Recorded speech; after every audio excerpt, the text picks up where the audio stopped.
بعض دفعہ انسان اخلاص کی نیت سے کوئی کام کرتا ہے یا اخلاص کے ساتھ اپنے کسی عمل کو چھپانے کی کوشش کرتا ہے، لیکن اس کا اپنے عمل کو چھپانا، اس میں بھی یہ نیت شامل ہو جاتی ہے کہ لوگ مجھے مخلص سمجھیں۔ اے لوگوں، اس شرک سے بچ جاؤ، کیونکہ فَإِنَّهُ أَخْفَى مِن دَبِيبِ النَّمْلِ، یہ وہ شرک ہے کہ جو چونٹی کے رینگنے سے بھی زیادہ مخفی ہے۔ ایک چیز کی خواہش انسان کے نفس کی ایسی ہے کہ جس کے سامنے یہ تمام چیزیں چھوٹی، بلکہ اس شہوت کو پورا کرنے کے لیے انسان ان تمام چیزوں کو قربان کر دیتا ہے۔ اخلاص کا مطلب یہ ہے کہ آپ نے اپنے نفس کی اس شہوت سے لڑنا ہے۔ اگر یہ ناممکن ہوتا تو اللہ تعالیٰ اپنے بندوں کو کیوں اس کا حکم دیتا، اور اللہ تعالیٰ کیوں یہ کہتا کہ اعمال کی قبولیت جو ہے وہ اخلاص پر موقوف ہے؟ اللہ تعالیٰ تو اپنے بندوں کو ایسی چیز کا حکم دینے والا نہیں ہے کہ جو ان کی استطاعت سے باہر ہو۔ بسم اللہ، الحمد للہ، والصلاة والسلام علی رسول اللہ وعلی آلہ وصحبہ ومن والاه۔ اللہم انفعنا بما علمتنا وعلمنا ما ينفعنا وزدنا علما۔ گزشتہ مجلس میں اخلاص کی اہمیت اور اخلاص کے مقابلے میں جو شرک ہے اور ریا ہے ان کے حوالے سے کچھ بات ہوئی تھی۔ آج کی مجلس میں ہم دو عناوین پر بات کریں گے۔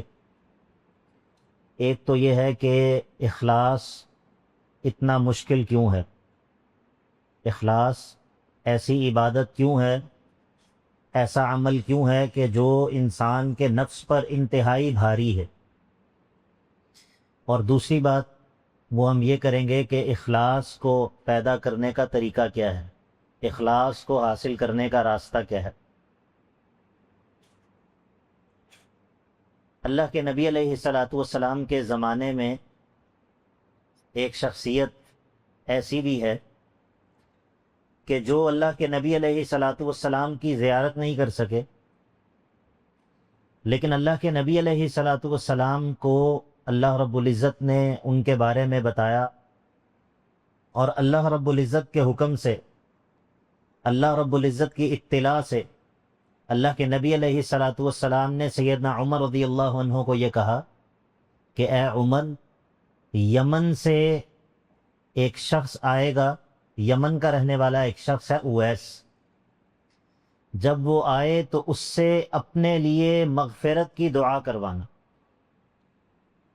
اللہ کے نبی علیہ السلام سے آپ کی زندگی میں وہ ملاقات نہیں کر سکے، یہاں تک کہ اللہ کے نبی علیہ السلام کی وفات کے بعد صدیق اکبر رضی اللہ عنہ کا زمانہ بھی گزر گیا۔ سیدنا عمر رضی اللہ عنہ کے زمانے میں یمن سے آنے والے جو قافلے ہوتے، سیدنا عمر ان سے پوچھتے رہتے اویس کے بارے میں، یہاں تک کہ ایک قافلے میں سیدنا عمر رضی اللہ عنہ کے دریافت کرنے پہ آپ کی ان سے ملاقات ہو گئی۔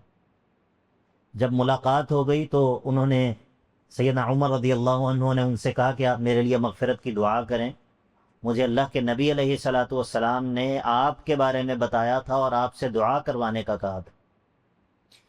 انہوں نے سیدنا عمر رضی اللہ عنہ کے لیے دعا کی۔ جب ان کے بارے میں یہ بات معروف ہو گئی تو پھر وہ اس بات سے پریشان ہو کر وہ مجاہدین کے ساتھ سرحدوں کی طرف روانہ ہو گئے، اور اپنے معاملے کو انہوں نے مخفی رکھا، یہاں تک کہ وہ اللہ کے راستے میں یا شہید ہو گئے یا جو بھی ہوا، بہرحال اس کے بعد ان کے بارے میں کچھ معلوم نہیں ہو سکے۔ یہ جو اویس ہیں یہ کہتے ہیں کہ اذا قمت، اے شخص، اے سننے والے، جب تو اللہ کے سامنے کھڑا ہو تو فدع اللہ ان یصلح لک قلبک ونیتک، تو اللہ سے ایک چیز کا سوال کیا کر کہ اللہ تیرے دل کی اور تیری نیت کی اصلاح کر دے۔ فَلَن تُعَالِجَ شَيْئًا أَشَدَّ عَلَيْكَ مِنْهُمَا، تم ان دو چیزوں کی اصلاح سے زیادہ مشکل کام کوئی نہیں پاؤ۔ تو جب تم اللہ کے سامنے کھڑے ہو تو اللہ سے یہ مانگو کہ اللہ تمہارے دل کی اور تمہاری نیت کی اصلاح کرے۔ یہ کون کہہ رہے ہیں؟ اویس۔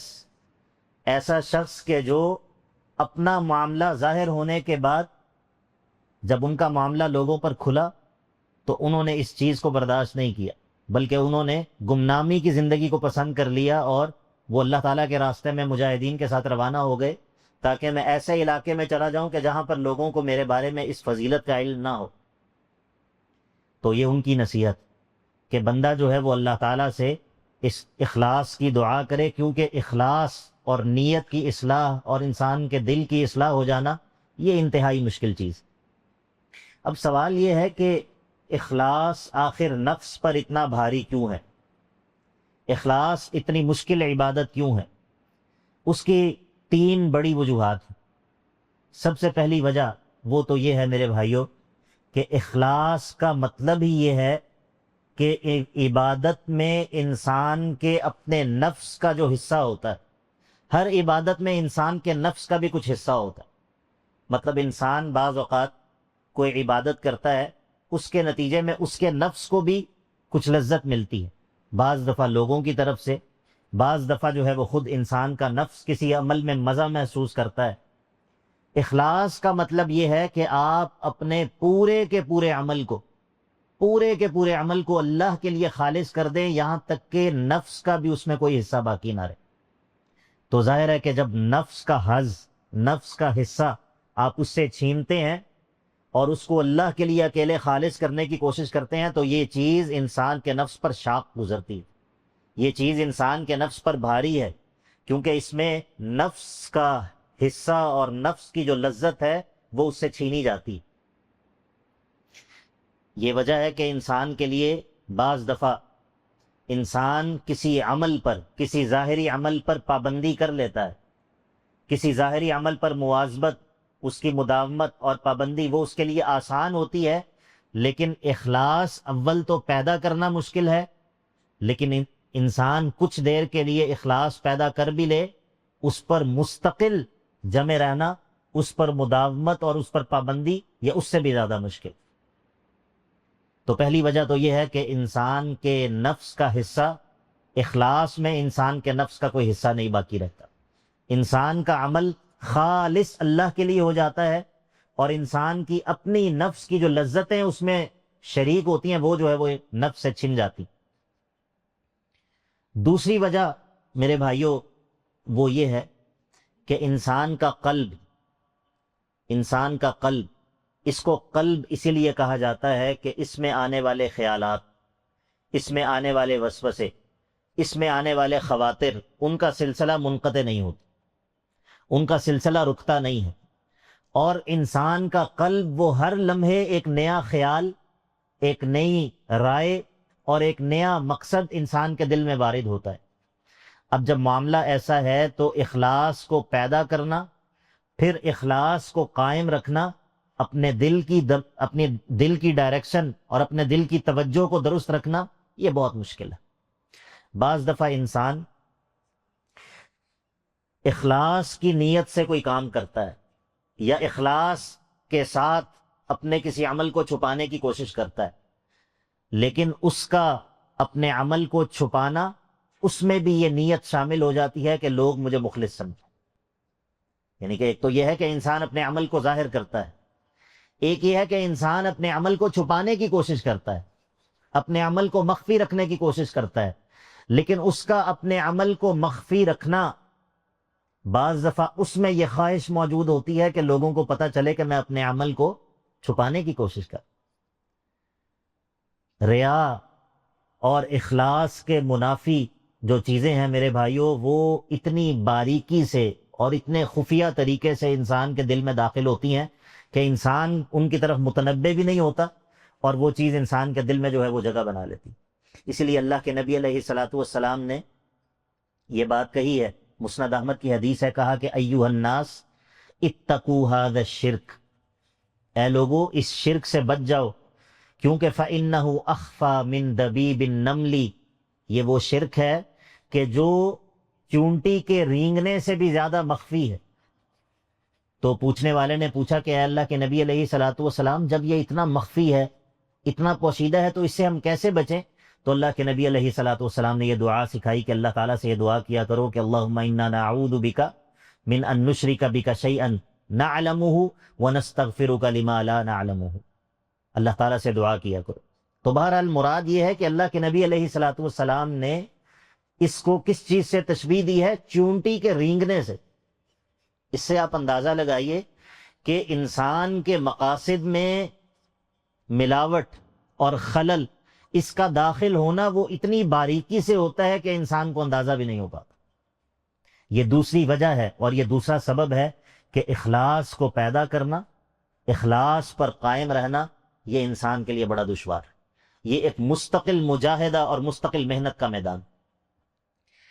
تیسری وجہ اخلاص کے مشکل ہونے کی میرے بھائیوں وہ یہ ہے کہ انسان کے نفس کے لیے اللہ رب العزت نے بعض شہوات کو مزین کیا ہے. کئی شہوات ہیں. زین للناس حب الشہوات من النساء والبنین. اللہ تعالیٰ نے کئی شہوات کو ذکر کیا ہے. اللہ تعالیٰ نے اس آیت میں زین للناس حب الشہوات من النساء والبنین والقناطیر المقنطرۃ من الذهب والفضہ والخیل المسومۃ والانعام والحرث 6 چیزوں کا ذکر کیا ہے. اس میں عورتیں ہیں، بیٹے ہیں، اور سونے اور چاندی کے خزانے ہیں، اور انسان کا جمع کیا ہوا مال ہے. والقناطیر المقنطرۃ من الذهب والفضہ، اور سواریاں ہیں. والخیل المسومہ، اسی طرح چوپائے ہیں، اسی طرح کھیتیاں ہیں. یہ وہ چیزیں ہیں کہ جن کو اللہ تعالیٰ فرماتا ہے کہ ہم نے انسانوں کے لیے مزین کیا ہے. لیکن ایک شہوت میرے بھائیوں ایسی ہے، ایک چیز کی خواہش انسان کے نفس کی ایسی ہے کہ جس کے سامنے یہ تمام چیزیں چھوٹی، بلکہ اس شہوت کو پورا کرنے کے لیے انسان ان تمام چیزوں کو قربان کر دیتا ہے. اور وہ کیا ہے؟ وہ ہے بلے بلے ہو، وہ ہے حب الرئاسہ، حب الشرف، میرا تذکرہ ہو، میرا ذکر کیا جائے. میرے بھائیوں، یہ جو انسان کے نفس کی شہوت ہے، یہ کسی بھی اور شہوت سے بڑی شہوت ہے. اللہ کے نبی علیہ الصلوۃ والسلام کی وہ مشہور حدیث ہے جس میں آپ علیہ الصلوۃ والسلام نے 2 بھوکے بھیڑیوں کا ذکر کیا کہ 2 بھوکے بھیڑیے انسان کے دین کے لیے اس قدر، 2 بھوکے بھیڑیے، ایک بکریوں کا ریوڑ ہو، اس کے لیے وہ اتنے خطرناک نہیں ہیں جتنی 2 چیزوں کی ہوس وہ انسان کے دین کے لیے خطرناک ہے. وہ کون سی 2 چیزیں ہیں؟ کون سی 2 چیزیں ہیں؟ حب المال والشرف. ایک ہے مال کی محبت اور ایک ہے شرف کی محبت. حب الریاسہ، مجھے پروٹوکول ملے، میرا تذکرہ ہو، میری بلے بلے ہو. بعض علماء نے اس حدیث کی شرح میں یہ لکھا ہے کہ ان دونوں میں سے، حب المال اور حب الشرف، ان دونوں میں سے حب الشرف جو ہے وہ حب المال سے زیادہ بڑی چیز ہے، زیادہ خطرناک چیز ہے. کیونکہ بعض دفعہ انسان مال خرچ کر دیتا ہے تاکہ مجھے یہ حاصل، دوسری چیز، یعنی کہ مال کا جانا انسان برداشت کر لیتا ہے اس کے مقابلے میں کہ میری جو ہے وہ تعریف. یہ اتنی بڑی شہوت. آپ نے وہ حدیث سنی ہے جس میں اللہ کے نبی علیہ الصلوۃ والسلام نے یہ بتایا کہ سب سے پہلے جن لوگوں کو جہنم میں ڈالا جائے 3 لوگ ہیں. ایک قاری ہے، عالم ہے، اور ایک جو ہے وہ مجاہد ہے، اور ایک جو ہے وہ سخاوت کرنے والا سخی ہے. اب دیکھیے، ایک بندہ ہے، اس نے اپنی زندگی کو علم کے اندر کھپا دیا، اپنی زندگی خرچ کر دی، بہت کچھ جو اور کر سکتا تھا وہ نہیں کیا، صرف اسی لیے کہ کہا جائے کہ یہ بڑا اچھا قرآن پڑھتا ہے، یہ سننے کے لیے. اور اس سے بڑی بات، ایک بندے کے پاس مال تھا، اس نے اپنے مال کو بے دریغ خرچ کیا، مال کو قربان کر دیا، خرچ کر دیا. مال خرچ کرنا آسان ہے یا مشکل ہے؟ نفس کے اوپر بھاری ہے یا نہیں؟ بھاری ہے. اس نے مال کو بے دریغ خرچ کیا، صرف کیا؟ سننے کے لیے، لیقال انہ جواد، یہ کہا جائے کہ یہ بڑا سخی ہے. اور تیسرا شخص، اس نے کیا خرچ کر دیا؟ اپنی جان اللہ کے راستے میں دے دی. اللہ کے راستے میں تو نہیں دی، لیکن اپنی جان ہاتھ سے تو دے دی، جان تو گنوا دی، صرف اسی لیے. اور آپ ذرا غور کریں، جو بندہ اپنی جان ہتھیلی پر رکھ کر اپنی جان دے دیتا ہے، اس کے بارے میں جو بھی کہا جائے کیا وہ اس کو فائدہ دے گا؟ کیا انسان خود اس بات کو سن سکے گا جو اس کے بارے میں کہی جائے؟ لیکن یہ ایسی شہوت ہے، یہ ایسی نفس کی خواہش ہے کہ میں رہوں یا نہ رہوں، میرے بارے میں یہ کہا جائے کہ یہ تو بڑا کمانڈر تھا، یہ تو بڑا شجاع تھا، یہ تو بڑا جری تھا۔ میرے بھائیوں، یہ جو نفس کی خواہش اور نفس میں موجود جو یہ شہوت ہے، یہ انسان کو ہلاک کر دیتی۔ اور آپ کو یہ اندازہ ہو گیا کہ باقی نفس کی شہوات کے مقابلے میں یہ شہوت بہت بڑی۔ اور اخلاص کا معنی یہ ہے، اخلاص کا مطلب یہ ہے کہ آپ نے اپنے نفس کی اس شہوت سے لڑنا ہے۔ تو پھر اخلاص مشکل ہوگا یا آسان ہوگا؟ پھر اخلاص کے لیے مجاہدہ اور مستقل محنت اور انسان کو مستقل جد و جہد اور بار بار اپنا محاسبہ، کیا اس کے بغیر اخلاص پیدا ہو جائے گا؟ کیسے پیدا ہو؟ بہت مشکل ہوگا۔ تو ہم نے 3 اسباب ذکر کیے۔ پہلا سبب کیا ہے؟ اخلاص مشکل کیوں ہے؟ کیونکہ اس میں نفس کا کوئی حصہ نہیں ہے۔ اور دوسرا سبب کیا ہے؟ کہ انسان کا دل، اس میں بار بار خیالات، نئے سے نئے خیالات، نئے سے نئے مقاصد وہ آتے رہتے ہیں، اور بعض دفعہ ایک عمل وہ بندہ اخلاص کی بنیاد پر شروع کرتا ہے، لیکن انسان کی نیت وہ اس میں جو ہے وہ فاسد ہو جاتی۔ اور تیسری چیز یہ ہے کہ انسان کے لیے اللہ تعالیٰ نے انسان کے نفس کے لیے شہوات کو مزین کیا ہے، اور ان شہوات میں سب سے بڑی جو شہوت ہے وہ اپنے تذکرے اور اپنے تعریف کی شہوت۔ امام احمد بن حنبل رحمہ اللہ کا معروف قصہ ہے، وہ ابو الہیثم کے لیے دعا کیا کرتے تھے، تو ان کے بیٹے نے ان سے پوچھا کہ یہ ابو الہیثم کون ہے جس کے لیے آپ دعا کرتے ہیں؟ کہتے ہیں کہ میں جب مجھے قید کر کر لے کر جایا جا رہا تھا خلق قرآن کے مسئلے میں، تو مجھے ابو الہیثم ملا، وہ بھی بیڑیوں میں جکڑا ہوا تھا، میں بھی بیڑیوں میں جکڑا ہوا تھا، وہ بھی قیدی تھا، میں بھی قیدی تھا۔ اس نے مجھے ایک بات کہی، اس نے کہا کہ احمد، میں نے صرف اس لیے کہ میرا تذکرہ ہو، صرف اسی لیے کہ میرے بارے میں کوئی یہ نہ کہے کہ یہ کوڑوں سے ڈر کر اس نے چوریاں چھوڑ دی، مجھے 12,000 کوڑے جو ہے وہ مارے گئے ہیں، میرے بارے میں یہ درج ہے خلیفہ کے دیوان میں، اس کے دفتر میں، اس کے رجسٹر میں، کہ یہ وہ بندہ ہے کہ جس کو 12,000 کوڑے مارے گئے ہیں، لیکن میں نے اپنی روش نہیں بدلی، میں نے چوری کرنا اور ڈاکہ مارنا نہیں چھوڑا، کہ کہیں میرے بارے میں کوئی یہ نہ کل کو کہے کہ اس نے مار کے ڈر سے جو ہے وہ چوری چھوڑ۔ احمد، میں نے دنیا کی خاطر اور اپنے تذکرے کی خاطر یہ صبر کیا ہے، یہ نہ ہو کہ تم اللہ کی خاطر اور دین کی خاطر صبر نہ کر سکو اور اپنے موقف کو چھوڑو۔ امام احمد کہتے ہیں کہ میرے قید کے تمام عرصے میں مجھے ابو الہیثم کی اس نصیحت نے استقامت بخشی کہ لوگ تو صرف اپنے تذکرے کے لیے اس قدر صبر کریں، اور اگر میں اللہ کے لیے صبر نہ کروں تو کتنی شرم کی بات ہو۔ تو یہ جو تذکرے کی خواہش ہے، اس کے لیے انسان کسی بھی حد سے گزر جاتا ہے۔ اب جو ہے وہ ہمارا دوسرا جو موضوع یا عنوان ہے وہ یہ ہے کہ اخلاص کی فضیلت بھی ہم نے جان لی، اس کی اہمیت بھی جان لی، اور یہ بھی جان لیا کہ نفس پر یہ شاق ہے، تو کیا اس کو حاصل کرنا ممکن بھی ہے یا نہیں ہے؟ تو یقیناً یہ ممکن ہے، یقیناً یہ ممکن ہے۔ اگر یہ ناممکن ہوتا تو اللہ تعالیٰ اپنے بندوں کو کیوں اس کا حکم دیتا؟ اور اللہ تعالیٰ کیوں یہ کہتا کہ اعمال کی قبولیت جو ہے وہ اخلاص پر موقوف ہے؟ اللہ تعالیٰ تو اپنے بندوں کو ایسی چیز کا حکم دینے والا نہیں ہے کہ جو ان کی استطاعت سے باہر ہو۔ تکلیف ما لا یطاق، وہ چیز جو انسان کی طاقت میں نہ ہو، اللہ تعالیٰ انسان کو اس کا مکلف نہیں بناتا۔ تو اس کا مطلب یہ ہے کہ اخلاص کو اپنے اندر پیدا کرنا یہ ممکن ہے، لیکن اس کے لیے میرے بھائیوں پہلی چیز تو یہ ہے کہ انسان کے اندر یہ طلب تو موجود ہو کہ میں مخلص بننا چاہتا ہوں۔ اخلاص ممکن ضرور ہے، لیکن یہ ایسی چیز نہیں ہے کہ آپ کو اس کی طلب نہ ہو اور آپ کا اس کی طرف کوئی، آپ کی اس کی طرف توجہ بھی نہ ہو اور آپ نے اس کے لیے کوئی کوشش بھی نہ کی ہو، اور اللہ تعالیٰ اپنے فضل و کرم سے آپ کو مخلص بنا دے۔ یہ ایسی چیز نہیں، یہ ایسی چیز نہیں۔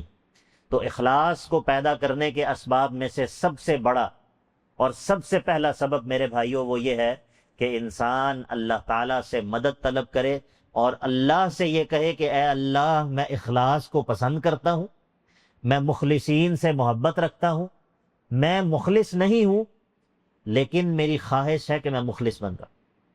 اے اللہ، تو مجھے مخلص بنا سکتا ہے، میرا دل تیرے قبضے میں ہے۔ اے اللہ تو مجھے اخلاص عطا کر دے، تو مجھے مخلص بنا دے۔ اللہ کے نبی علیہ الصلوۃ والسلام کی جو حدیث میں نے کچھ دیر پہلے آپ کو سنائی، اس میں اللہ کے نبی علیہ الصلوۃ والسلام نے اسی چیز کی طرف رہنمائی کی کہ جب صحابہ نے پوچھا اللہ کے نبی یہ تو چونٹی کے رینگنے سے بھی زیادہ باریک چیز ہے، اس سے ہم کیسے بچیں گے؟ تو اللہ کے نبی علیہ الصلوۃ والسلام نے سب سے بڑے سبب کی طرف رہنمائی کی، اور وہ سبب کیا ہے؟ وہ سبب کیا ہے؟ وہ سبب کیا ہے؟ دعا۔ وہ سبب دعا ہے۔ بعض دفعہ ہم لوگ نا یہ کہتے ہیں کہ دعا سے کیا ہوگا، اسباب بھی اختیار کرنے چاہیے۔ یہ بات آپ نے سنی ہے کہ جی دعائیں ٹھیک ہے لیکن اسباب بھی۔ میرے بھائیو، دعا تمام اسباب میں سب سے بڑا سبب، دعا بذات خود سبب ہے۔ بہت ساری چیزوں کو اللہ رب العزت نے دعا کے ساتھ جوڑ رکھا ہو کہ بندہ جب یہ سبب اختیار کرے گا تو میں اس کی مشکل کو دور کروں۔ تو دعا کو حقیر مت جان۔ اللہ تعالیٰ سے اور انسان کچھ بھی نہ کر سکے، اللہ سے مانگ تو سکتا ہے، اے اللہ میرے اندر طلب ہے، میرے لیے مشکل ہے لیکن میرے اندر اس کی طلب ہے، میں اس کو پسند کرتا ہوں، تو مجھے اخلاص عطا کر۔ تو سب سے پہلی اور سب سے بڑی چیز وہ یہ ہے کہ انسان اللہ تعالیٰ سے اخلاص کی دعا کرے۔ جنید سید الطائفہ، جنید بغدادی جن کو کہتے ہیں، معروف ہیں، وہ کہتے ہیں کہ ایک مرتبہ ایک بزرگ سری یا سقطی رحمہ اللہ، انہوں نے کہا کہ میری دل کے اندر ایک بیماری تھی، ایک علت تھی، وہ 30 سال تک مجھ پر مخفی رہی۔ 30 سال بعد مجھے اس کا پتہ چلا۔ کہتے ہیں وہ کیسے؟ کہتے ہیں کہ ہم کچھ دوست تھے، ہم لوگ جمعے کے لیے جلدی جایا کرتے تھے، وقت سے پہلے۔ آپ کو معلوم ہے جمعے کے لیے جلدی جانا بڑی فضیلت والا عمل ہے۔ کہتے ہیں ہم مسجد میں جایا کرتے تھے اور 30 برس تک یہ معمول رہا کہ ہم جلدی جاتے اور ہماری متعین جگہ تھی، ہم میں سے ہر ایک اس جگہ پر جا کر بیٹھا کرتا تھا، لوگوں کو معلوم تھا کہ یہ جگہ فلاں کی ہے، یہ جگہ فلاں کی۔ کہتے ہیں کہ ایک مرتبہ ہمارے ہمسایوں میں ایک وفات ہو گئی، میں اپنے ہمسائے کے جنازے پر چلا گیا۔ اس جنازے کی مصروفیت میں بر وقت جمعے کی نماز سے پہلے نہیں پہنچ سکتا۔ جب میں مسجد کے قریب پہنچا تو میرے نفس پر یہ بات بھاری رہی، میرے نفس پر یہ چیز شاق گزری کہ آج میں اس اپنی جگہ پر نہیں بیٹھوں گا، لوگوں کو آج میں وہاں نظر نہیں آؤں گا، کسی اور جگہ پر بیٹھوں گا تو لوگ کہیں گے کہ دیکھو یہ آج اپنی اس جگہ پر نہیں بیٹھا بلکہ یہ آج دیر سے آیا ہے اور پیچھے بیٹھا ہے۔ کہتے ہیں کہ اس وقت میں نے اپنے نفس کو مخاطب کر کے کہا کہ اب مجھے پتا چلا کہ یہ 30 برس تک جو میں ادھر بیٹھتا رہا، یہ 30 برس جو ہے یہ ریاکاری کی۔ بعض دفعہ انسان، واللہ ہم اپنے اعمال کو اگر باریک بینی سے تولنا شروع کر دیں نا، اگر ہم اپنے اعمال کا جائزہ اور محاسبہ کرنا شروع کر دیں، اپنے اعمال کا جائزہ لینا شروع کر دیں، تو ہم یہ جانیں گے کہ بہت ساری وہ چیزیں جو ہم سمجھتے ہیں کہ ہم اللہ کے لیے کر رہے ہیں وہ اللہ کے لیے نہیں ہوتی۔ وَبَدَا لَهُم مِّنَ اللَّهِ مَا لَمْ يَكُونُوا يَحْتَسِبُونَ۔ قیامت کے دن بندے بہت سارا ایسا کچھ لے کر آئیں گے کہ جس کے بارے میں ان کا خیال ہوگا کہ ہمیں اس کے بدلے اللہ سے کچھ ملے گا، لیکن اللہ تعالیٰ کے پاس ان اعمال کا بدلہ نہیں ہوگا۔ انا اغنى الشركاء من الشرك۔ اللہ تعالیٰ کہتا ہے کہ میں سب سے زیادہ بے نیاز ہوں۔ جو شخص میرے اور میرے غیر کے لیے عمل کرتا ہے تو میں اس کو اسی غیر کے ساتھ چھوڑ دیتا ہوں، مجھے ایسے عمل کی کوئی حاجت اور ضرورت نہیں۔ وَبَدَا لَهُم مِّنَ اللَّهِ مَا لَمْ يَكُونُوا يَحْتَسِبُونَ۔ قُلْ هَلْ نُنَبِّئُكُم بِالْأَخْسَرِينَ أَعْمَالًا الَّذِينَ ضَلَّ سَعْيُهُمْ فِي الْحَيَاةِ الدُّنْيَا وَهُمْ يَحْسَبُونَ أَنَّهُمْ يُحْسِنُونَ صُنْعًا۔ انسان یہ سمجھتا ہے کہ میں بڑے اچھے اچھے اعمال کر رہا ہوں، وہ اس جانب سے غافل ہوتا ہے کہ میرا یہ عمل خالص ہے یا نہیں، کیا اس عمل میں میری اللہ کے علاوہ اس میں اور کتنے شرکا ہیں جو میرا مقصود، اللہ کے علاوہ کتنے مطلوب ہیں میرے اس عمل، اللہ کے علاوہ اس عمل میں کس کس کا حصہ ہے۔ تو یہ کتنی خطرناک بات ہے۔ تو اسی لیے سب سے پہلی چیز وہ اللہ تعالیٰ کی مدد طلب کرنا ہے۔ دوسری چیز جو اخلاص کو پیدا کرنے میں معاون ہے میرے بھائیوں، وہ یہ ہے کہ انسان اپنے نفس کو، اپنے دل کو اور اپنے جسم کو اللہ کے لیے عمل کرنے کا عادی بنائے۔ اپنے دل کو اکیلے اللہ کے لیے عمل کرنے کی عادت ڈالے۔ بہت ساری اخلاص کو پیدا کرنے میں جو رکاوٹیں ہیں، وہ ان کا تعلق اس چیز کے ساتھ ہے کہ انسان کو اخلاص والا عمل کرنے کی عادت ہی نہیں ہوتی۔ آپ دیکھتے ہیں کہ انسان بعض دفعہ جب لوگوں کے سامنے ہوتا ہے تو عمل اس کے لیے ہلکا ہوتا ہے، عمل آسان محسوس ہوتا ہے۔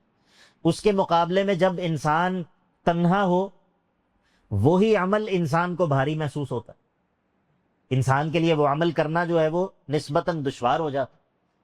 آپ اس کا تجربہ کر کے دیکھیں، آپ اس کا جائزہ لے کر دیکھیں کہ انسان جو ہے وہ تنہا ہوگا، انسان خود اپنا جائزہ لے کہ کیا تنہائی میں میرا عمل، اس کی مقدار اور اس کا معیار، وہ اور لوگوں کے سامنے میرے عمل کی مقدار اور معیار، اس میں کیا فرق ہے؟ آپ کو اندازہ ہوگا کہ انسان بعض دفعہ اکیلے اللہ کے لیے عمل کرنے کا عادی ہی نہیں ہوتا۔ تو اپنے آپ کو عادی بنانا، انسان کوشش کر کر کہے کہ اب میں تنہائی میں 2 رکعتیں پڑھوں گا، اور ان 2 رکعتوں میں کوشش کروں گا کہ میں اکیلے اللہ کو اپنا مقصود اور مطلوب بنا۔ ایسے رینڈملی کسی دن میں نفلی روزہ رکھوں گا، ایسا روزہ کہ جس پر میرے والدین اور میری بیوی بچے وہ بھی مطلع نہ ہو، صبح سے لے کر مغرب تک میں اللہ کی خاطر اپنے آپ کو روک کروں۔ اس طرح کے اعمال کے ذریعے انسان اپنے آپ کو کس چیز کا عادی بنائے گا؟ اکیلے اللہ کے لیے عمل کریں، اپنے آپ کو اخلاص کی عادت ڈالیں۔ ابن قیم رحمہ اللہ کہتے ہیں من عود نفسہ العمل للہ، جو بندہ اپنے آپ کو، اپنے نفس کو اللہ کے لیے عمل کرنے کا عادی بنا لیتا ہے، اشق لم یکن علیہ اشق من العمل لغیرہ، ایسے نفس کے لیے غیر اللہ کے لیے عمل کرنا وہ بہت شاق ہو جاتا ہے، بہت بھاری ہو جاتا ہے۔ اس کے مقابلے میں جس شخص نے اپنے آپ کو اس چیز کا عادی بنایا ہو کہ وہ مخلوق کے لیے عمل کرتا ہے یا اپنی خواہش کے لیے عمل کرتا ہے، بعض دفعہ انسان کا اپنے عمل کے ذریعے مقصود مخلوق نہیں ہوتی، دوسرے لوگ مقصود نہیں ہوتے، لیکن اپنے نفس کا حظ، اپنے نفس کی لذت جو ہوتی ہے وہ مقصود ہوتی۔ اپنے نفس کی لذت، ایک ہے انسان کو کسی عمل میں لذت کا ملنا، میرے بھائیوں یہ باریک بات، بعض دفعہ انسان کو عمل میں لذت ملتی ہے۔ آپ کو پتہ ہے بعض لوگوں کو صدقہ کرنے میں مزہ آتا ہے، بعض دفعہ انسان کو ذکر میں لذت محسوس ہوتی ہے، یہ ایک اور چیز ہے۔ اور ایک ہے اس لذت کو عمل کا مقصود بنا لینا، ان دونوں چیزوں میں فرق ہے۔ ایک ہے انسان کو عمل کے نتیجے میں اللہ تعالیٰ لذت نصیب کر دے، یہ اللہ تعالیٰ کی نعمت ہے، اور ایک یہ ہے کہ انسان اس لذت کو اپنا مقصود بنا لے، یہ ایک اور چیز۔ اسی لیے وہ بندہ، آپ شاید کبھی آپ کے سامنے یہ سوال آیا ہو، بعض دفعہ لوگ کہتے ہیں کہ پہلے مجھے نماز میں لذت محسوس ہو رہی تھی، اب نماز میں لذت نہیں مل رہی، پہلے مجھے قیام میں لذت مل رہی تھی، اب لذت چھن گئی، پہلے جو ہے وہ مجھے قرآن مجید کی تلاوت میں مزہ آ رہا تھا، اب مزہ نہیں آ رہا۔ میرے بھائیوں کئی دفعہ یہ اللہ تعالیٰ کی طرف سے امتحان ہوتا ہے کہ یہ عمل، یہ لذت کا بندہ ہے یا میرا بندہ ہے، یہ عمل لذت کے لیے کر رہا تھا یا میری رضا مقصود۔ تو وہ بندہ جو مخلص ہوتا ہے، لذت اس کا مقصود نہیں ہوتی، اس کا معبود تب بھی موجود ہے، وہی ہے جب لذت تھی تب جو معبود تھا، جب لذت چھن گئی کیا تب معبود موجود ہے یا نہیں؟ کیا اس معبود کی رضا اب مطلوب ہے یا نہیں؟ تو اسی لیے خالص بندہ وہ ہوتا ہے جو اس چیز کی طرف توجہ نہیں کرتا کہ اب مجھے لذت مل رہی ہے یا اب مجھے لذت نہیں مل، کیونکہ لذت اس کا مقصود نہیں ہوتا۔ اگر اللہ تعالیٰ لذت نصیب کر دے، عمل میں مزہ آنے لگے تو اللہ کا شکر ہے، لیکن اگر عمل میں لذت نہ ملے، انسان اپنے آپ کو مجاہدہ کر کے عمل کے اوپر قائم رکھے اور اپنے نفس کو یہ بتائے کہ تیرا مقصود جو ہے وہ لذت نہیں ہے، اس عمل کے ذریعے مجھے اللہ کی رضا چاہیے، مجھے اس کا بدلہ آخرت میں اللہ سے چاہیے، مجھے دنیا میں لذت، کہیں ایسا نہ ہو کہ یہ لذت میرے عمل کا دنیا میں بدلا۔ تو اسی لیے دوسرا سبب یہ ہے کہ انسان اپنے آپ کو اخلاص کا عادی بنائے، انسان ایسے اعمال کو کرنے کی کوشش کرے، روزانہ اس کا کوئی عمل ایسا ہو کہ جو وہ خالص اللہ کے لیے کرے، اور یہ مشکل نہیں ہے۔ آپ اکیلے کسی جگہ پر جا رہے ہیں، آپ گاڑی میں اکیلے ہیں، آپ موٹر سائیکل پر اکیلے ہیں، آپ کو کچھ دیر جو ہے وہ فراغت کی ملی ہے، آپ کے اور اللہ کے درمیان تیسرا کوئی نہیں، آپ کوئی ذکر کریں، آپ کچھ درود پڑھ لیں، آپ کوئی اور عمل ایسا کر لیں کہ جس کے اوپر آپ کوشش کر کے اس عمل کو اکیلے اللہ کی رضا کے لیے کریں، اپنے آپ کو اس چیز کا آہستہ آہستہ عادی بنائیں۔ اور جب آپ اخلاص کے عادی ہو جائیں گے، واللہ انسان جب اخلاص کا عادی ہو جاتا ہے تو انسان کو سب سے زیادہ برا یہ لگتا ہے کہ اس کے عمل پر کوئی اور مطلع ہو جائے۔ ہمیں یہ کیفیات نصیب نہیں ہے، لیکن ہم نے کتابوں میں پڑھی، وہاں پر پڑھ کر میں آپ کو یہ بتا رہا ہوں کہ بعض دفعہ بعض سلف صالحین سے منقول ہے، وہ کہتے تھے کہ بعض دفعہ ایسی کیفیت ہوتی ہے کہ میں یہ خواہش کرتا ہوں کہ کیا کاش فرشتے بھی ایسے موجود نہ ہوں جو میرے عمل پر مطلع ہوں کہ میرا عمل اکیلے اللہ کے لیے خالص۔ کیفیات، انسان کو جب اخلاص نصیب ہوتا ہے تو اس کے لیے اخلاص اتنی قیمتی دولت بن جاتی۔ تیسری چیز میرے بھائیوں وہ یہ ہے کہ انسان مخلوق سے طمع، مخلوق سے توقع اس کو بالکل منقطع کر دے، اس کے دل میں مخلوق سے کوئی توقع نہ ہو۔ اور یہ کب حاصل ہوگا انسان کو؟ یہ انسان کو تب حاصل ہوتا ہے جب انسان کو مخلوق کی حقیقت وہ اس کے ذہن میں مستحضر رہے، جب اس کو یہ معلوم ہو کہ یہ مخلوق، میں اور میرے ساتھ یہ تمام مخلوق، یہ نہ کسی فائدے کا مالک ہے، نہ ان کے ہاتھ میں کوئی نقصان ہے، نہ ان کے ہاتھ میں کوئی فائدہ ہے، یہ سارے کے سارے محتاج ہیں، یہ اپنی زندگی اور موت کے بھی مالک نہیں ہیں، ان کے ہاتھ میں اپنا نفع اور نقصان نہیں ہے۔ جب انسان کے ذہن میں یہ معانی مستحضر رہیں گے اور اس کے مقابلے میں اللہ تعالیٰ کی شان، اس کی عظمت، اس کی قوت، اس کا غنی ہونا یہ انسان کے ذہن میں موجود ہوگا، تو انسان کے لیے لوگوں کے مجمع میں بھی وہ عمل کرے گا، اس کے لیے بالکل یہی ہوگا کہ جیسے میں کسی قبرستان میں ہوں اور میرے ارد گرد یہ مردے ہیں، اس کی کوئی یہ پرواہ اس کو یہ نہیں ہوگی کہ مجھے یہ دیکھ لیں یا مجھے نہ دیکھیں۔ انسان کے لیے کسی کا دیکھنا یا کسی کا نہ دیکھنا، کسی سے فائدے کا حصول یا کسی سے نقصان کا خوف، انسان ان چیزوں سے بالکل بے نیاز تب ہوگا کہ جب اس کے دل میں یہ بات بیٹھ جائے گی جو تبلیغی بھائی کہتے ہیں، اللہ سے ہونے کا یقین اور غیر اللہ سے کچھ نہ ہونے کا یقین۔ یہ بات بہت بڑی ہے، یہ بہت بڑی بات کہ انسان کو یہ یقین حاصل ہو جائے کہ جو کچھ ہونا ہے کس سے ہونا ہے؟ اللہ سے ہو، اور غیر اللہ تو محتاج ہے، وہ خود اللہ کے محتاج ہیں۔ اگر انہوں نے میرا کوئی عمل دیکھ لیا تو مجھے کیا دیں گے، اور اگر انہوں نے نہ دیکھا تو میرے بارے میں جو کچھ بھی سمجھیں گے تو میرا کیا بگاڑیں۔ تو انسان جب مخلوق سے بالکل بے نیاز ہو جائے تو اس کے لیے اللہ کے لیے عمل کرنا آسان ہو جاتا ہے۔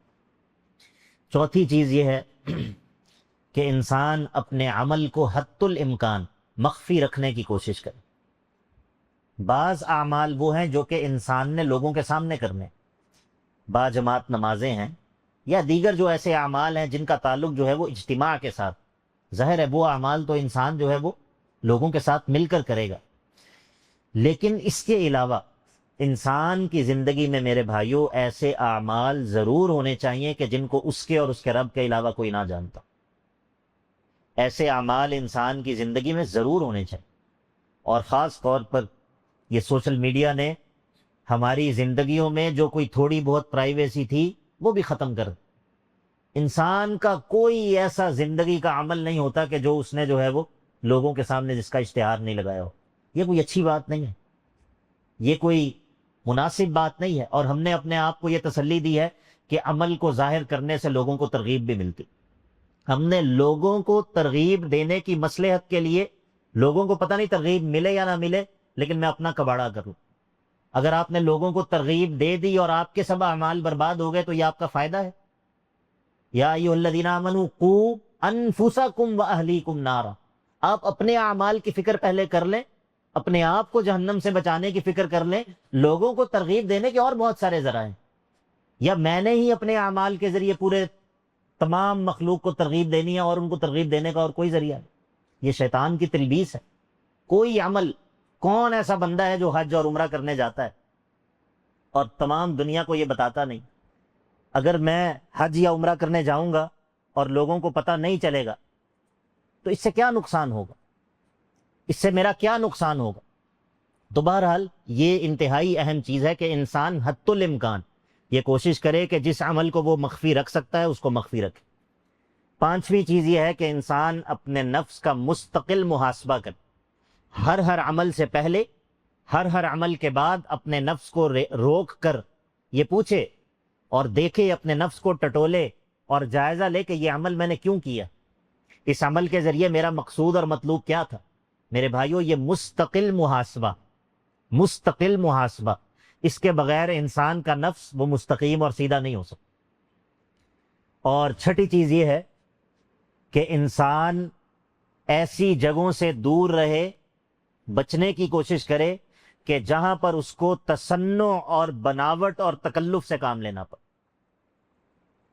انسان ایسی جگہوں سے بچنے کی کوشش کرے جہاں پر اس کو بناوٹ سے اور تکلف سے کام لینا پڑے۔ اللہ اکبر کبیر، یہ میڈیا نے اور کیمروں نے ہمارا بیڑا غرق کر دیا، سچی بات۔ جو کوئی ہمارا ایسا عمل تھا کہ جس پر ہمیں اللہ سے امید تھی کہ شاید یہ عمل قبول ہو جائے، ان اعمال کا بھی بیڑا غرق کس نے کر دیا؟ کیمروں نے کر۔ اب تو ہماری مسجد میں الحمدللہ بہت بہتر ہے۔ اس دفعہ رمضان میں آپ نے شاید دیکھا ہو، کون سا ایسا امام ہے جس کے منہ پر کیمرہ نہیں لگا ہوا؟ وہ قرآن پڑھ رہا ہے، کیمرہ نہ موجود ہو تو اخلاص مشکل ہے۔ آپ مجھے بتائیے کیمرے کے اندر منہ دے کے کس طرح جو بندہ یہ کہتا ہے کہ میں مخلص ہوں اور میرے لیے کوئی مسئلہ نہیں، یا تو وہ اپنے نفس کو نہیں جانتا، یا وہ اخلاص کو نہیں جانتا، یا پھر سلف صالحین اور صحابہ یا یہ لوگ نہیں جانتے تھے۔ یہ کیسے ممکن ہے کہ انسان کو پوری دنیا دیکھ رہی ہے اور لائیو جو ہے وہ عبادت نشر ہو رہی ہے اور وہ رو بھی رہا ہے اور دعائیں بھی کر رہا ہے، اور وہ کہتا ہے کہ آپ میرے دل کو کیسے آپ دیکھ آپ کس طرح کہہ سکتے ہیں کہ میں مخلص نہیں؟ یہ اخلاص، یہ اللہ المستعان۔ اسی لیے یہ انتہائی ضروری ہے میرے بھائیوں کہ یہ بناوٹ اور تکلف اور ہر عمل کو ظاہر کرنا، حتیٰ کہ وہ اعمال جو کہ پوشیدگی کے اعمال تھے ان کو بھی ظاہر کرنا، انسان ان چیزوں سے بچنے کی کوشش کرے۔ یہ چیزیں ہمارے دین کے مزاج کے بالکل خلاف۔ یہ چیزیں اگر صحابہ یا تابعین وہ ان چیزوں کو دیکھ لیتے تو وہ تعجب کرتے کہ یہ کیسے لوگ۔ بعض صحابہ کے بارے میں یہ آتا ہے کہ جب وہ گفتگو کرنے کے لیے بیٹھتے اور ان کی مجلس میں 4 لوگوں سے زائد لوگ اکٹھے ہو جاتے تو وہ گفتگو روک دیا کرتے۔ کہ عبداللہ ابن مسعود رضی اللہ عنہ ایک مرتبہ اپنے حلقہ درس سے باہر نکلے تو طلبہ ان کے پیچھے چل پڑے۔ انہوں نے ان کی طرف متوجہ ہو کر کہا کہ تم خود بھی فتنے میں پڑو گے اور مجھے بھی فتنے میں ڈالو گے، جب مجلس ختم ہو تو بکھر جایا کرو، میرے پیچھے پیچھے مت چلا کر۔ یہ صحابہ، بعض سلف صالحین میں سے جب وہ درس دے رہے ہوتے اور بعض دفعہ ان کے اوپر خشیت طاری ہو جاتی تو وہ فوراً اپنی ناک صاف کرنے لگتے اور کہتے کہ کتنا شدید زکام، مجھے کتنا زیادہ زکام ہو۔ یعنی کہ وہ لوگ اپنے اعمال کو چھپانے کی، اپنی خشیت کو یا اللہ کے خوف سے بہنے والے آنسوؤں کو، وہ ان چیزوں کو مخفی رکھنے کی حد الامکان کوشش کرتے۔ ہم لوگ سمجھتے ہیں کہ شاید ہم یہ ظاہر کریں گے تو اس سے شاید ہمارا عمل مقبول ہوگا، وہ جو کوئی کیفیت بندے کو کبھی حاصل ہوتی ہے وہ عمل بھی ضائع ہو جاتا۔ تو اسی لیے انسان بناوٹ اور تکلف والی جو جگہ ہیں جہاں پر انسان کو یہ محسوس ہو کہ مجھے یہاں پر بناوٹ سے کام لینا پڑے گا، انسان جو ہے وہ کوشش کرے کہ اس جگہ سے بچنے کی کوشش کرے۔ انسان بے تکلفی کے ساتھ اپنی طبعی طور پر جو بات کر سکے وہ کرے، اپنے آپ کو تکلف کے ساتھ بات کو خوبصورت بنانے کی کوشش کرنا اور تکلف کے ساتھ لوگوں کے سامنے مزین ہونے کی کوشش کرنا۔ ایک ہے ظاہری جو طبعی طور پر انسان جو ہے وہ صاف ستھرا لباس پہنے، اپنی طہارت کا خیال رکھے، اپنی نظافت کا خیال رکھے، باوقار نظر آئے، یہ چیزیں مطلوب ہیں، یہ چیزیں بری نہیں ہیں۔ لیکن مذموم تکلف، بعض لوگ آپ ان کے ساتھ نجی مجلس میں بیٹھیں، ان کی گفتگو کا لہجہ ہی اور ہوگا، اور جب وہ مائک پر آئیں گے تو انسان حیران ہو جائے گا کہ یہ چیزیں پسندیدہ نہیں ہیں۔ انسان کو اپنے آپ کو اس چیز سے بچنے کا عادی بنانا چاہیے۔ تو یہ چھٹی چیز ہے۔ اور ساتویں اور آخری چیز یہ ہے کہ انسان خود پسند کر کے اور خود طلب کر کے مشہور ہونے سے بچے۔ انسان کے دل میں اس خواہش کا ہونا اور دل میں یہ طلب ہونا کہ مجھے شہرت نصیب ہو جائے، میرے بھائیوں یہ انسان کے دین کے لیے بہت قاتل چیز ہے۔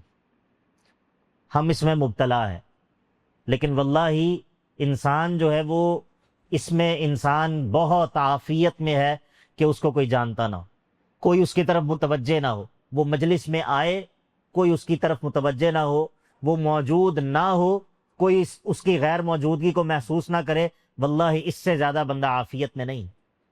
امام احمد بن حنبل رحمہ اللہ جب قید سے آزاد ہو گئے، اللہ تعالیٰ نے آزمائش کو دور کر دیا، ان کا معاملہ مشہور ہو گیا، امام احمد اپنی زندگی میں معروف ہو گئے، تو امام احمد رحمہ اللہ نے جنازوں پر اور لوگوں کی مجلسوں میں جانا کم کر دیا، چھوڑ دیا۔ ایک مرتبہ ان کا بیٹا ان پر داخل ہوا، اس نے دیکھا کہ امام احمد اپنی داڑھی کو پکڑ کر رو رہے ہیں، تو اس نے پوچھا کہ آپ کس وجہ سے رو رہے ہیں؟ انہوں نے کہا کہ طوبی لمن اخمل اللہ ذکرہ، اس شخص کے لیے خوشخبری ہے کہ جس کا ذکر اللہ رب العزت نے مٹا دیا ہو، یعنی کہ جس کو اللہ رب العزت نے لو پروفائل رکھا ہو، آسان تعبیر، جس کا تذکرہ لوگوں میں نہ ہو، اگر وہ موجود ہو تو لوگ اس کی طرف متوجہ نہ ہو، اگر وہ غیر موجود ہو تو لوگوں کو محسوس نہ۔ یہ بہت عافیت، یہ بہت بڑی عافیت ہے، اور لوگوں کی نظروں کا مرکز بن جانا میرے بھائیوں، یہ بندے کو اچھا تو لگتا ہے، وقتی طور پر مزہ بھی آتا ہے، لیکن یہ بہت بڑی بلا ہے، بہت بڑی عافیت ہے۔ اور کئی مرتبہ ایسا بندہ اس چیز کا شکار ہو جاتا ہے کہ وہ جیتا ہی لوگوں کے لیے، صرف وہ کرتا ہے جو لوگ دیکھنا چاہتے، اس کی اپنی شخصیت ختم ہو کر رہ جاتا، چونکہ وہ لوگوں کی ہر لمحہ وہ لوگوں کی نگاہوں میں، اور جب بندہ زیادہ معروف ہو جاتا ہے پھر اس کی کوئی پرسنل لائف بھی نہیں رہتی، وہ اگر کسی جگہ پر باہر نکلا ہے وہ اس کو یہ اندازہ ہے کہ لوگ مجھے پہچانتے ہیں، لوگ مجھے جانتے ہیں، تو انسان جو ہے وہ خود سے طلب کر کے شہرت کو پسند نہ کرے، بلکہ اللہ تعالیٰ سے عافیت کا سوال کرے۔ اگر اللہ تعالیٰ کسی بندے کو نصیب کر دے تو وہ اللہ سے جو ہے وہ اس پر مدد طلب کرے، لیکن خود سے اس کو پسند کرنا، اس کی چاہت کا دل میں ہونا۔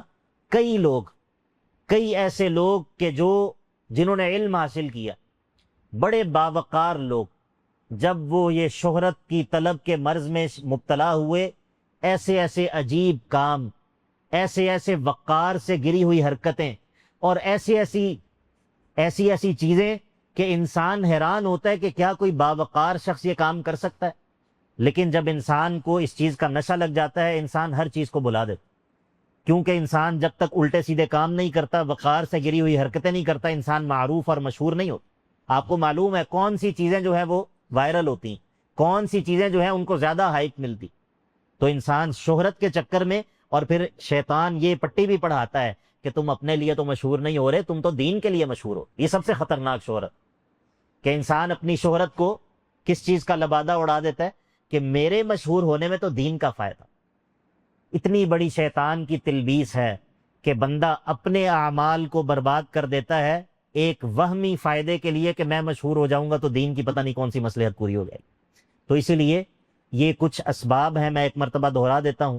سب سے پہلا سبب یہ ہے کہ بندہ اخلاص کو پیدا کرنے کے لیے اللہ تعالیٰ سے مدد طلب کرے، اور دوسرا یہ ہے کہ انسان اپنے آپ کو اخلاص کے ساتھ عمل کرنے کی عادت ڈال، روزانہ کچھ نہ کچھ اعمال ایسے کرے کہ جن میں وہ اس بات کی کوشش کرے کہ اس عمل میں میرا مطلوب اللہ کے علاوہ کچھ نہ ہو، کوشش کرے روزانہ کچھ اعمال خالصتاً اللہ کے لیے کرنے کی کوشش کرے۔ تیسری چیز یہ ہے کہ انسان مخلوق سے بے نیاز ہو جائے، مخلوق سے اس کو کسی فائدے کی امید اور توقع نہ ہو، مخلوق سے کسی قسم کا اندیشہ نہ ہو، وہ یہ اپنے ذہن میں بٹھا لے کہ میرے ارد گرد جو مخلوق ہے یہ قبرستان کے مردے ہیں، نہ یہ کسی نفع کے مالک ہے نہ یہ کسی نقصان کے مالک۔ اور چوتھی چیز یہ ہے کہ انسان حتی الامکان اپنے اعمال کو چھپانے کی کوشش کرے۔ اور پانچویں چیز ہے کہ اپنے نفس کو محاسبے کا عادی بنائے، اپنے نفس کا محاسبہ کرے، ہر عمل پر، ہر عمل سے پہلے، ہر عمل کے بعد اپنا جائزہ لے، اپنے نفس کو ٹٹولے، یہ عمل میں نے کیوں کیا ہے، اس کے ذریعے میرا مطلوب اور مقصود کیا۔ اور چھٹی چیز یہ ہے کہ انسان تکلف اور بناوٹ والی جگہوں سے دور رہنے کی کوشش کرے، کہ جہاں پر انسان کو بناوٹ اختیار کرنی پڑے، تکلف کرنا پڑے، انسان ان جگہوں سے بچنے کی کوشش کرے۔ اور ساتویں چیز یہ ہے کہ انسان شہرت کو پسند نہ کرے، شہرت سے اجتناب کرے، اور شہرت کی طلب اپنے دل میں نہ رکھے۔ ہم اللہ تعالیٰ سے دعا کرتے ہیں کہ اللہ تعالیٰ ہمیں مخلصین میں شامل کر دے۔ ہمارے لیے بہت مشکل ہے، اس میں کوئی شک نہیں کہ ہم خود اپنی مدد سے اور اپنی طاقت سے مخلص نہیں بن سکتے، لیکن اللہ تعالیٰ ہمارے دلوں کو جانتا ہے کہ ہمارے دل میں یہ خواہش ہے اور یہ تڑپ ہے کہ اللہ ہمیں مخلصین میں شامل کر دے۔ ہم اللہ تعالیٰ سے یہ دعا کرتے ہیں، یہ سوال کرتے ہیں کہ اللہ ہمیں اخلاص نصیب کر دے۔ وہ صلی اللہ تعالیٰ علی نبینا محمد۔